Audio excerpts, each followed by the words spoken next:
Alright, dudes and dudettes, I'm going to use my low quality camera for this one because I can't even believe that I have. Yeah, it's just really that bad quality. I can't even believe that I actually have to be doing this.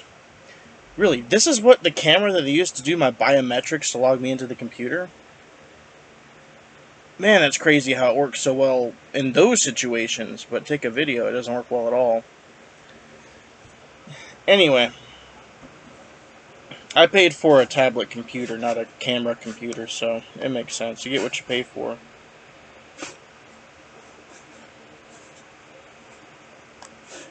Anyway, so the reason why I'm making this video today is a very simple thing. I like watching Simon Dan sometimes, and apparently there's this dude out there that actually believes that all koalas are CGI. There's no such thing as koalas, and that doesn't make any sense. Obviously, these kind of people you can easily write off, so why am I talking about it? Honestly, I'm really tired of how people just make conspiracies about everything. Alright? There's a sanity limit to making conspiracy theories. So let me put it like this. Sometimes it doesn't matter whether or not something's a conspiracy or not. That's the first thing. You may be correct. Not with koalas, but you may be correct in whatever the other conspiracy may be. Probably not, but you could. But even then, sometimes it doesn't actually matter to be right. Sometimes it's actually more dangerous to be right than to be wrong, or to at least be agnostic on the issue, which is a thing. For some reason, people can't even just accept being agnostic on certain issues anymore. I don't know why.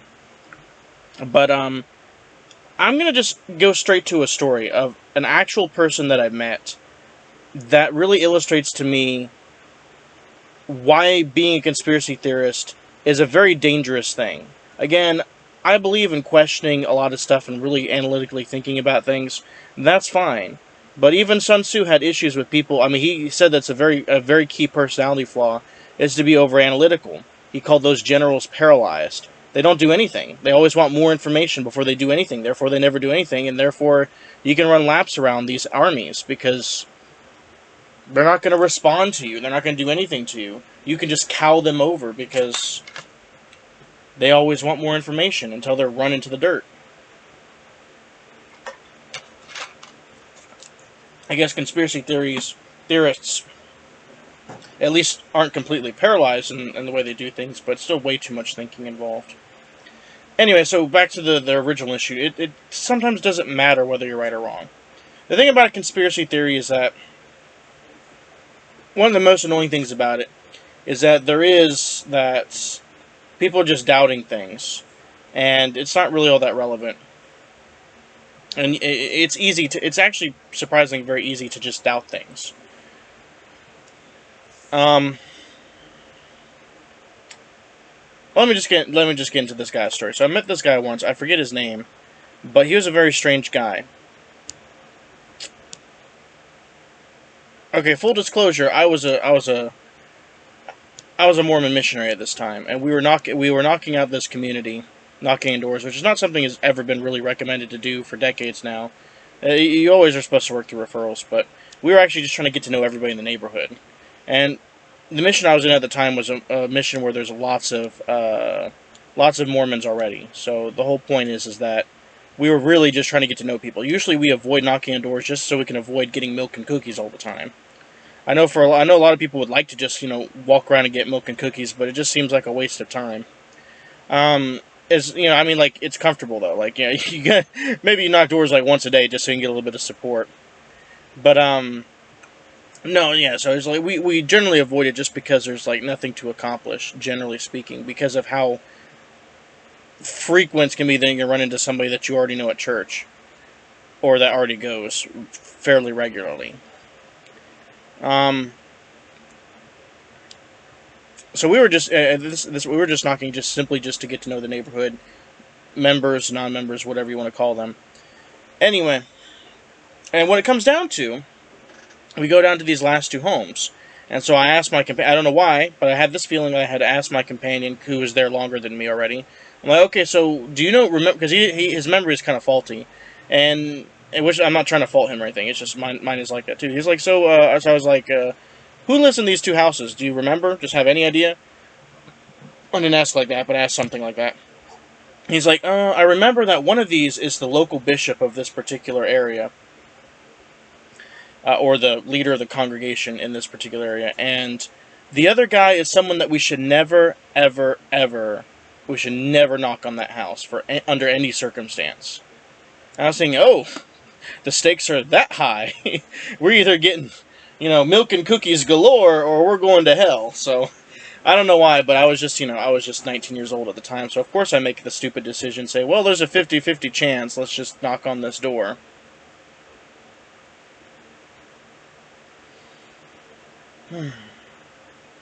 Did I mention we're only like a couple hours drives away from Vegas, where like pretty much people lose all the time from gambling? Well, Vegas got much closer that day because we frickin' lost. So out answers the door of this gentleman, and honestly, this gentleman would have looked pretty much normal, except for the fact that he answered the door, and he opened the door, and then after opening the door, he says, "Oh, hello, your prefect, your local prefect lives next door." I'm like, what the hell is he talking about? Anyway, so yeah, and he was like, 1 second. I don't remember exactly what he said, but he said 1 second, he has to go. And so then he left the door like cracked open, and then went to the bathroom. No, I think he left the door fully open. And he left the bathroom door cracked open, which was awkward to just be able to completely see that door like slightly open, which there's a mirror in front of the door, so it was just a whole bunch of awkward. Fortunately, though, even if you tried, you actually couldn't see anything, which is great. But you can definitely hear him pee. Like, and he had a long pee. Like, you could just hear him for a good minute just peeing.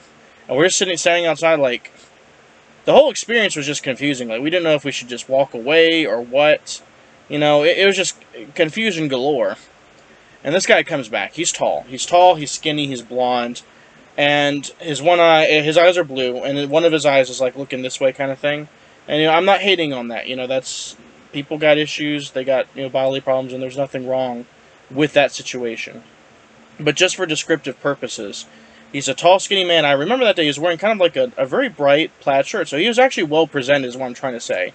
He presented well despite his situation that I'm going to get into. Anyway, so then he invites us in, very politely, actually, and we go in and we just sit with him. And so, obviously this is the door that we were never supposed to come into, but this guy seemed very nice. So at one point, so part of me was like, well, maybe this isn't so bad, because, just because someone else experiences a situation a certain way doesn't mean you will. Your personality is different, your perspective is different, things are different. The other side of me is that sometimes some psychopaths just tend to be like that. They tend to be very nice and polite until they're, killing you. So I had no idea what was going on. Fortunately, though, obviously, unless if I'm CGI, I guess I'm a koala, I'm CGI, I guess. There was no killing to be had, fortunately for me. Yeah, so then he was just like, here's making some polite, small conversation, and then he's like, well, boys, I don't have anything I want to, I don't have any need for your message. And, usually when people say that, and that's actually a common thing that, well, it's not a common thing, but it's like a slightly common thing that people around the world will say. And in a Western country, when someone says that to you as an LDS missionary, it's almost always the case that they're there to preach their religion to you. Boys, I don't have any, desire or any need for your message. They'll say it politely, and then they'll start preaching to you. It's like, okay, well, you know what? You could have just not invited us in, but whatever. Okay, sure. Except that's not what that was at all. There was no preaching to be had. He instead was just talking about, to make a long story short, he just kept talking about doomsday. Like, he showed a U.S. government map, which was on an official U.S. government website I had never heard of, but it was a .gov account, about possible. Now, of course, you have to know how to, have at least a high school level of being able to read maps and statistics. He had a map that said possible,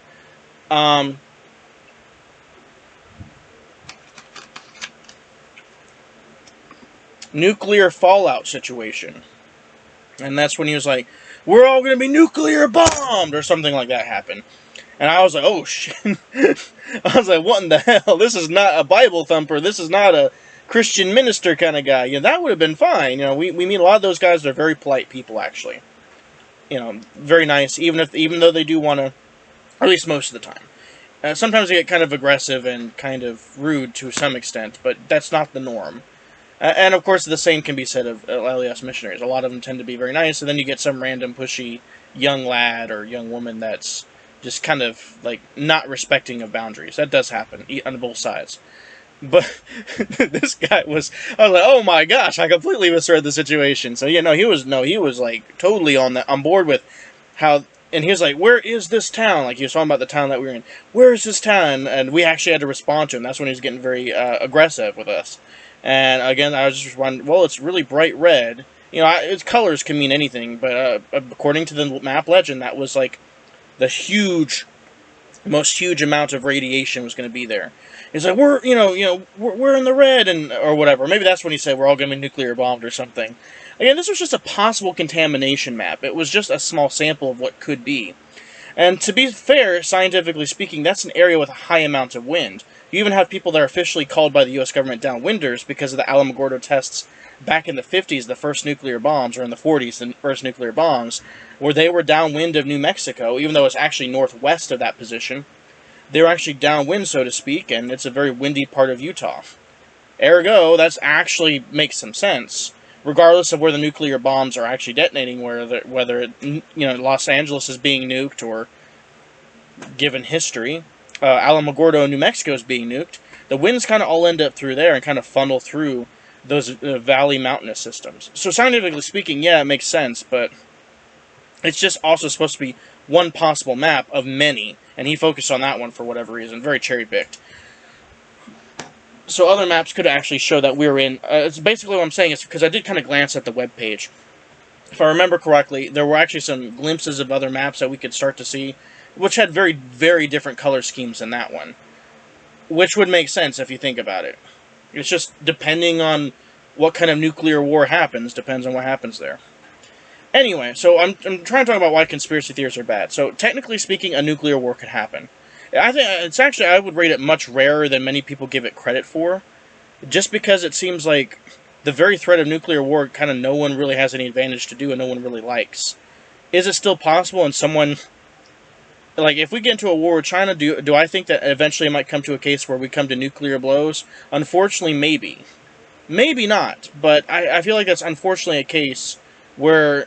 and partially because we have a lot of older gentlemen or I don't even want to call them gentlemen, we have a lot of older men in office that they're about to die anyway. So, I mean, and they have a very serious sense of professionalism, which is actually a bad thing in most situations, especially this one.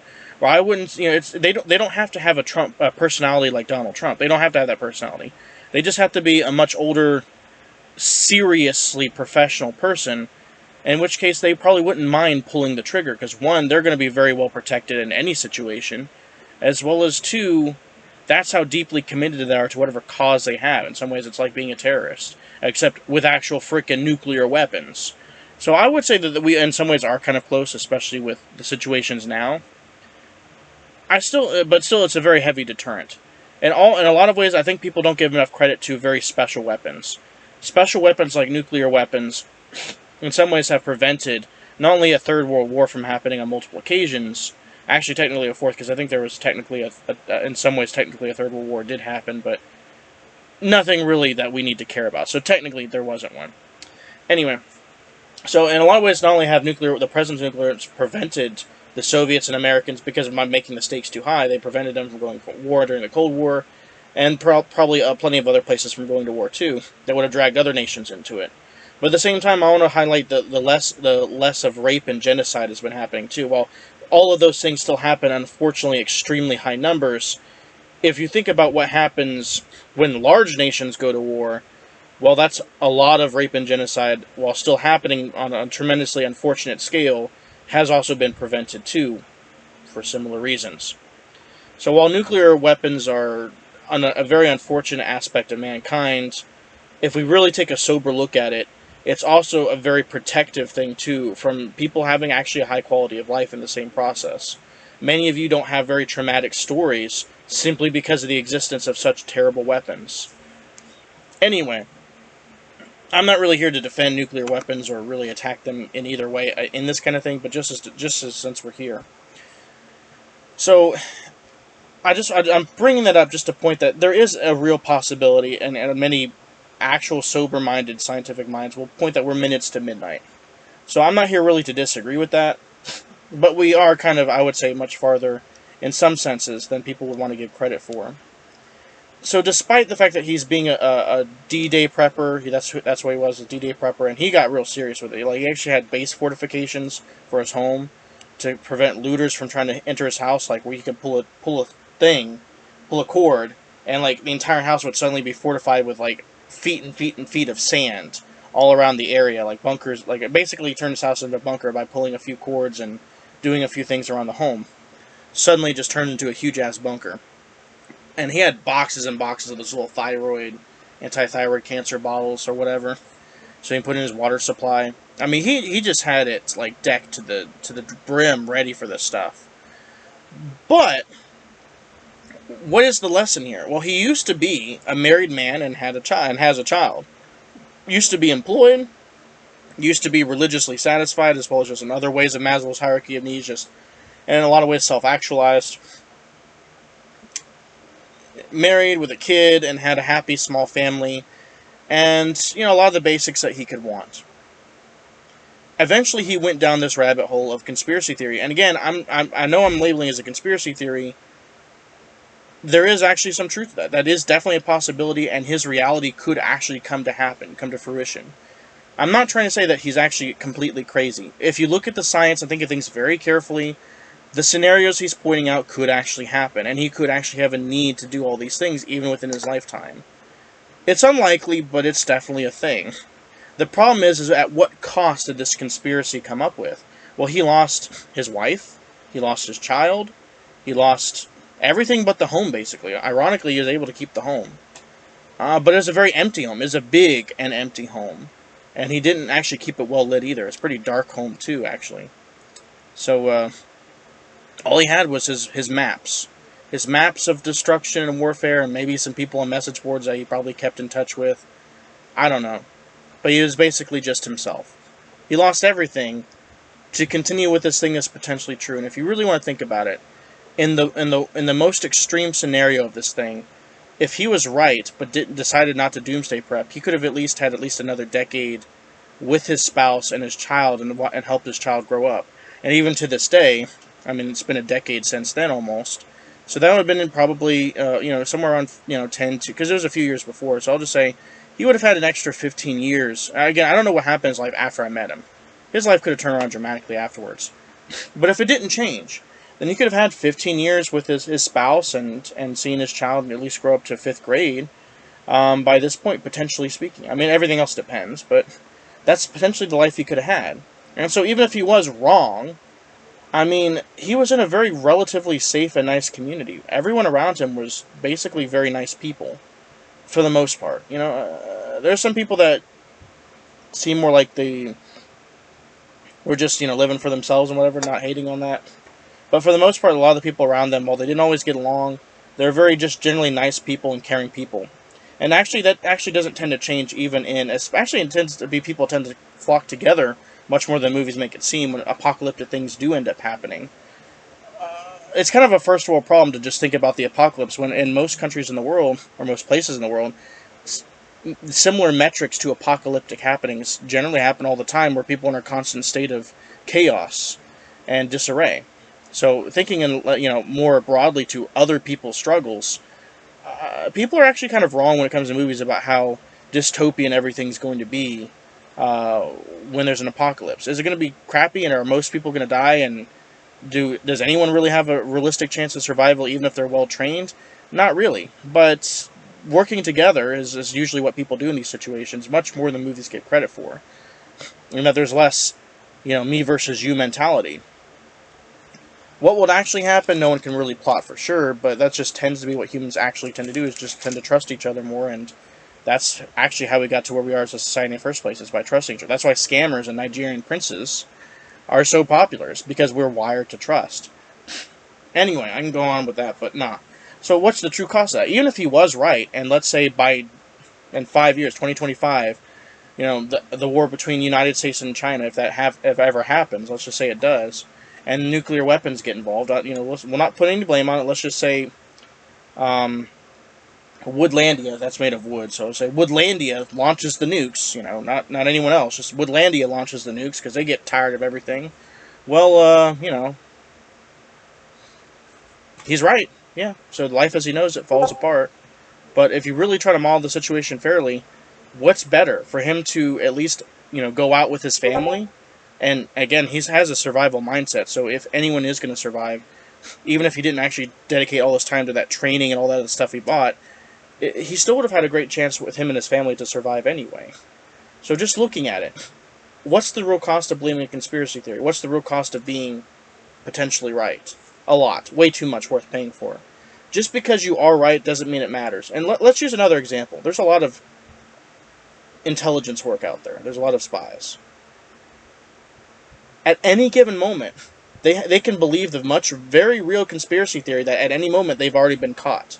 That the authorities have caught them and they're just watching their activities to try to learn as much as possible before they get arrested and then executed. I say this also because very recently it's become public knowledge that Iran and China has recently executed a whole lot of CIA personnel.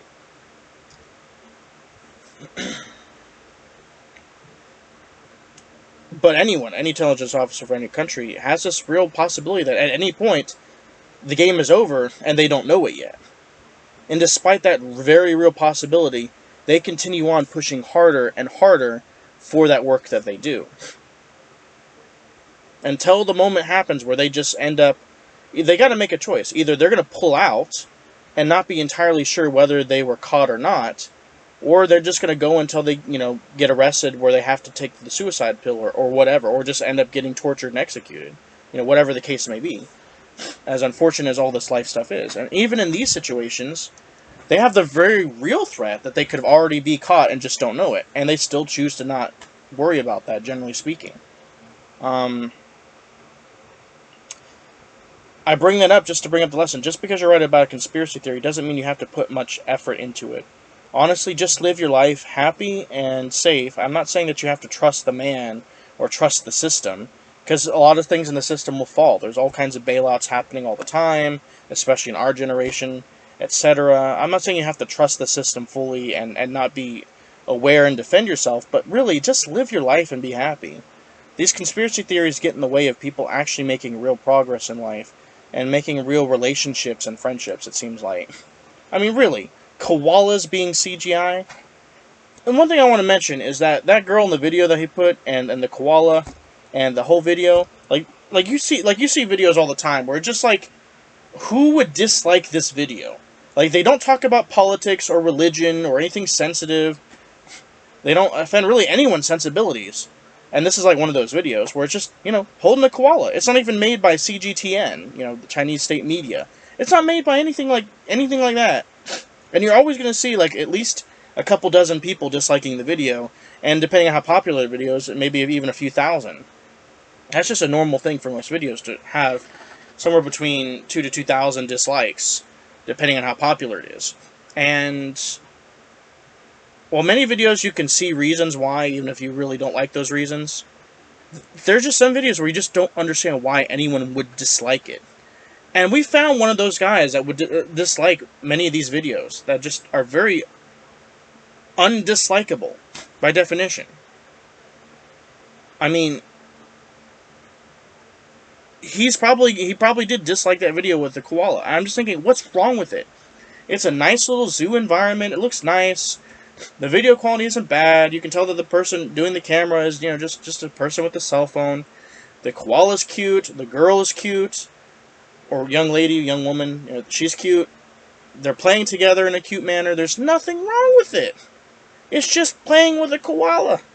Do I go out of my way to find these videos and watch them? No. But, I mean, there's, like, nothing wrong with it, nothing weird with it. And this guy's got to go and hate. I'm just wondering, why these videos, like, I don't know about this video in particular, how many dislikes it has. But you just know it's got to have, like, probably a dozen or two. Hopefully I'm wrong. But yeah, I mean, I don't really believe anything. I'm agnostic to how many dislikes it has. But still, it's one of those things, it's like, you just know, generally speaking, that most things are going to have, like, at least a few dozen dislikes for whatever reason. And he's one of those guys, unfortunately. And now I see why. Some people are such weird left field state of mind that they're just going to dislike totally innocent videos like that. Also, if you're that zookeeper lady that's like playing with the koala in that video, you can definitely hit me up. I mean, if you want to. Anyway, but yeah, this is just my whole spiel. It's like, what's the true cost of be in a conspiracy theory? It's like sometimes it just doesn't matter if you're right. First of all, you can't even prove that you're right. So, I guess what I'm trying to say is it comes down to mathematics.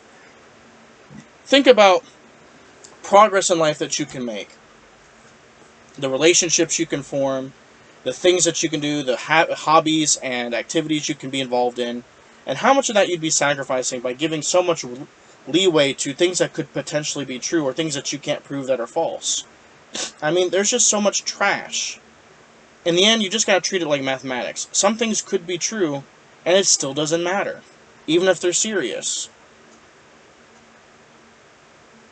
People are so worried about being cheated and lied to that they go on to such irrelevant activities and such irrelevant amount of effort and passion into these things. Of course, what pays off is that they form communities of this kind of thought, and so then they get their social outlet through that. They get communities, unfortunately. But it's like, dude, you have to do a calculus in your mind of whether it's even worth treating it like a conspiracy theory. And most things, it really doesn't matter. Do I believe that the U.S. government, as well as many other governments, do a whole lot of shady shit? Yeah. I wouldn't put anything past them. They've literally poisoned Los Angeles residents in the metro. You know, England's government, in the 80s, 70s, 80s, were like literally putting biological contaminants in London Underground. That's been declassified for them. The U.S. version has been declassified for us. I'm not going to put things past our government, but that doesn't mean every possible dirty thing you can think of must be true either. That also doesn't make any sense. That would be in itself very coincidental and statistically unlikely. Just because you can think of something, ooh, that would be a nice conspiracy, doesn't make it true. Just because you're dealing with shady people, just because you're dealing with shady, powerful people, doesn't mean they have to do the things that you're thinking of for them to get their fix. Chances are they got plenty of other ways of doing it. And at the same time, a lot of this is making yourself very grandiose at the same time. That's one of the reasons I don't like this. It's like, okay, maybe people are lying to you, but maybe not, because why are you even worth being lied to? Why would they put so much great effort into lying to you and everyone else just like you? They wouldn't, because you're not worth lying to. I'm sorry if that makes people feel bad, but that's generally the case, is that oftentimes you're not even worth being lied to. And actually, that's a good thing. That means people are maybe not telling you the truth necessarily either, because we're all imperfect witnesses. You know how the science behind witnesses work, I hope.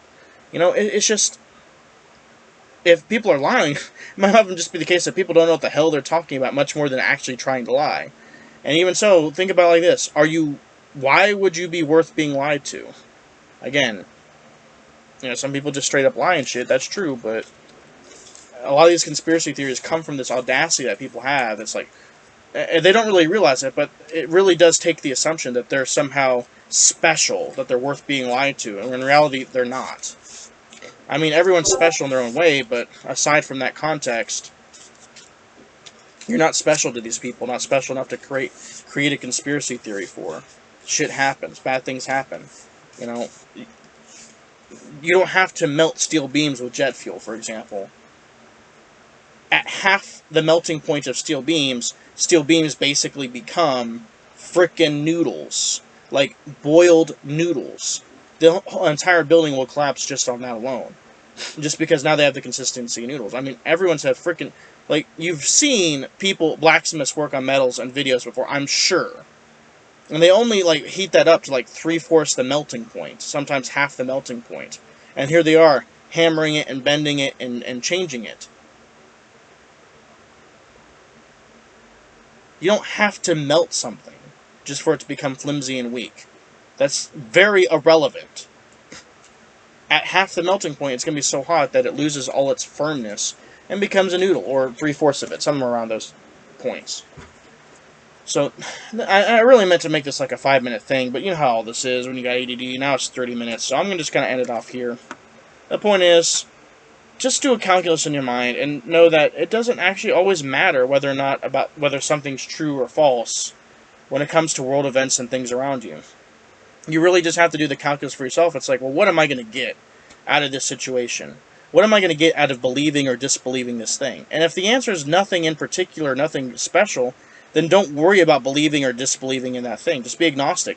On most things in life, you're probably going to end up being agnostic about it because it doesn't really matter as far as what you get out of it.